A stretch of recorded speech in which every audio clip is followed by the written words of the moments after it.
చేసింది, వారు నా మీద తిరుగుబడి ఉన్నారు. ఎద్దు తన కామందు నెరుగును, గాడిద సొంత వారి దొడ్డిని తెలుసుకొనును.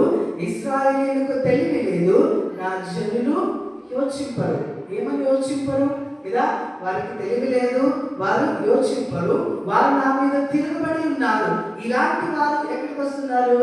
దేవుని మందిరానికి వస్తున్నారు. అయితే దేవుడు అలాంటి వారిని అంగీకరిస్తాడా? గమనించాలి. అయితే దేవుని వాక్యంలో రాయబడింది ఏమనంటే, దేవుడు మనుషుడు దేవుణ్ణి గ్రహించడం లేదు.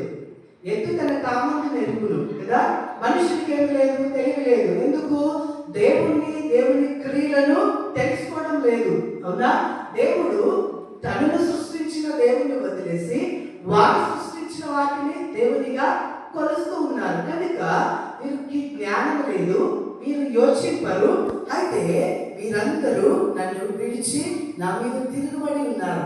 ఇలాంటి వారు నా మందిర ఆవరణములలో అడుగు పెట్టుటకు కదా వీరికి యోగ్యత ఉందా, వీరికి అర్హత ఉందా అని దేవుని వాక్యంలో రాయబడింది. అయితే దేవుని వాక్యం సెలవిస్తుంది ఏంటంటే, ఆయన ఎప్పుడైతే మందిరంలోకి మనము అడుగు పెడతామో మన ప్రవర్తనను కదా మనం మార్చుకోవాలి, మన అర్హతను మనము తెలుసుకోవాలి, మన పాప జీవితమును మనం తెలుసుకోవాలి. అయితే నువ్వు పాపంలో బ్రతుకు